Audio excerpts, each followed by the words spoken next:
السلام علیکم۔ آج پیر ہے اگست کی 19 تاریخ۔ پاکستان میں اس وقت شام کے 7، بھارت میں 7:30، اور یہاں ہمارے اسٹوڈیوز کی گھڑیوں میں صبح کے 10 بج رہے ہیں۔ وائس آف امریکہ واشنگٹن کی اردو سروس سے میں ہوں خالد حمید، خبروں کے بلیٹن کے ساتھ۔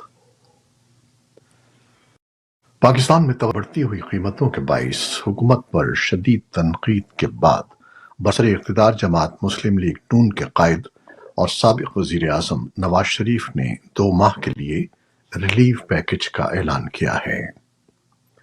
اس ریلیف پیکج کی بدولت بجلی کے صارفین کے لیے بجلی کی قیمت 14 روپے فی یونٹ کم ہو جائے گی۔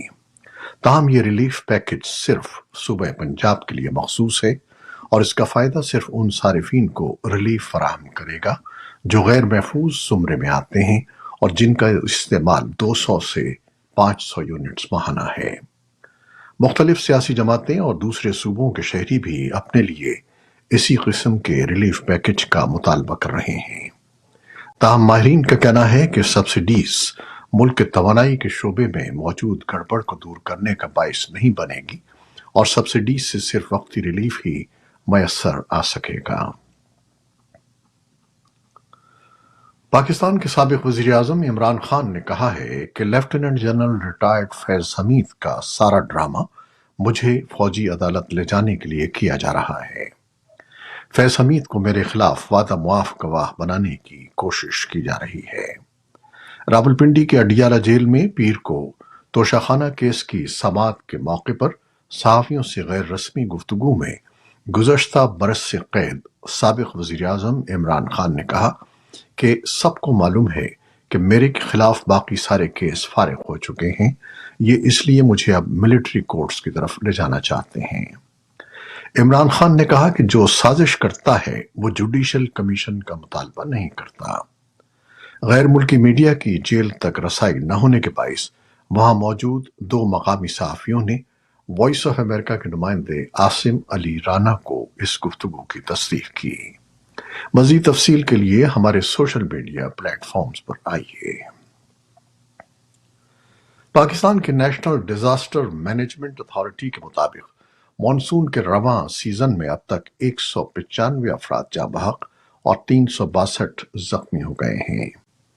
صوبہ سندھ کے مختلف شہروں اور اضلاع میں بارش نے تباہی مچا دی ہے۔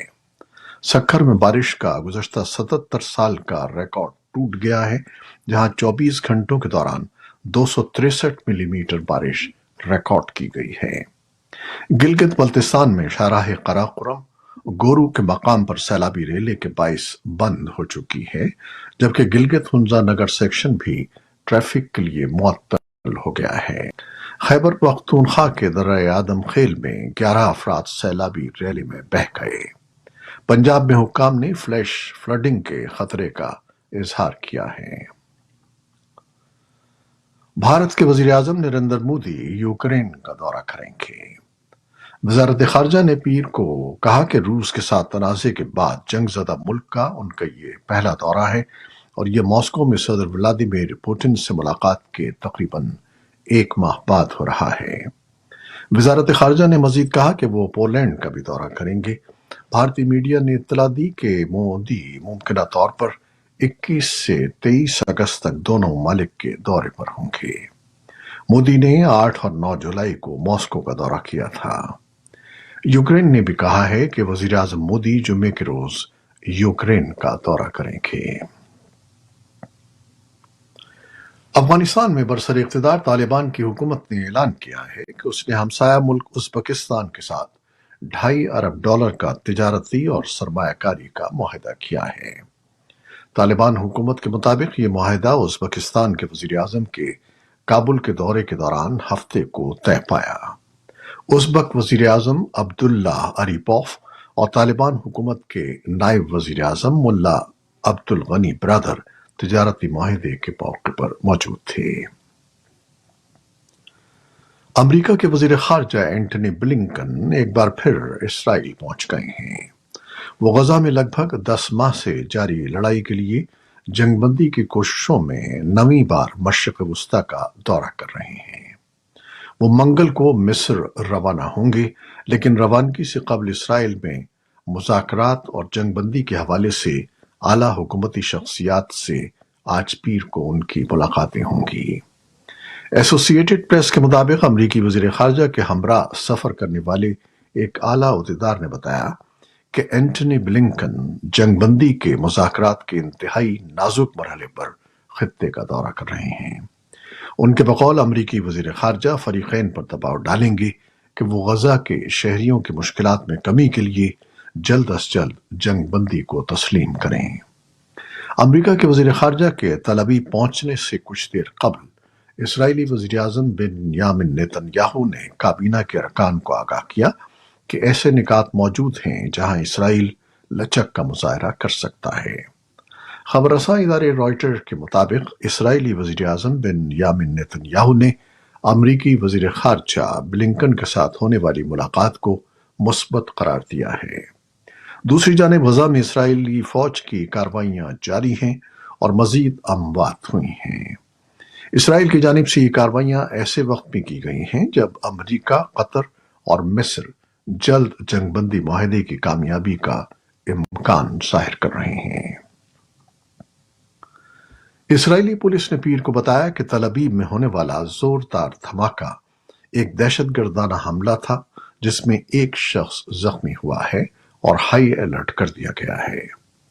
اتوار کو حکام نے اطلاع دی تھی کہ تل ابیب کے تجارتی مرکز میں ہونے والے دھماکے میں ایک شخص ہلاک ہو گیا، جس کے بارے میں اسرائیلی میڈیا کا کہنا ہے کہ وہ مشتبہ حملہ آور تھا۔ خبر رساں ادارے رائٹرز کے مطابق حماس کے مسلح القاسم بریگیڈز نے اس حملے کی ذمہ داری قبول کر لی ہے۔ روس کے صدارتی معاون یوری اوشاکوف نے پیر کو کہا کہ روس کرس کے علاقے پر کیف کے حملے کے بعد دباؤ میں آ کر یوکرین کے ساتھ مذاکرات نہیں کر رہا، لیکن وہ اپنے پہلے دی گئی امن تجاویز پر قائم ہے۔ اوشاکوف نے یہ تبصرہ شارٹ نیوز آؤٹ لیٹ کے ذریعے نشر کیے گئے ایک ویڈیو بیان میں کیا۔ بیجنگ کی وزارت خارجہ نے پیر کو کہا کہ چینی وزیر اعظم لی چانگ اس ہفتے روس اور بیلاروس کا دورہ کریں گے۔ وزارت خارجہ کے ترجمان ماؤ ننگ نے باقاعدہ میڈیا بریفنگ میں کہا کہ منگل سے جمعے تک دورے میں چینی اور روسی سربراہان حکومت کے درمیان یہ 29ویں باقاعدہ ملاقات ہوگی۔ پاکستان کے سابق وزیر اعظم عمران خان نے برطانیہ کی آکسفورڈ یونیورسٹی کے چانسلر کا الیکشن لڑنے کے لیے درخواست جمع کرا دی ہے۔ وہ گزشتہ ایک برس سے اڈیالہ جیل راولپنڈی میں قید ہیں۔ عمران خان کے قریبی ساتھی زلفی بخاری نے اتوار کو ایکس پر بتایا کہ عمران کی ہدایت پر آکسفورڈ یونیورسٹی کے چانسلر کے الیکشن برائے 2024 کے لیے عمران خان کی درخواست جمع کرا دی گئی ہے۔ ان کا کہنا تھا کہ ہمیں امید ہے کہ سابق وزیر اعظم کی حمایت میں بہت سے لوگ آئیں گے۔ سابق برطانوی وزرائے اعظم ٹونی بلیئر اور بورس جانسن چانسلر میں شامل ہیں۔ کرکٹ پاکستان کرکٹ پی سی بی نے بنگلہ دیش کے خلاف 2 ٹیسٹ میچوں کی سیریز کراچی سے راولپنڈی کر دی ہے۔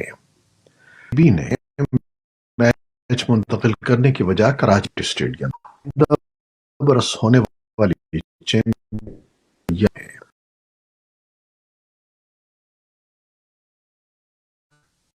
کو راولپنڈی میں شروع ہوگا۔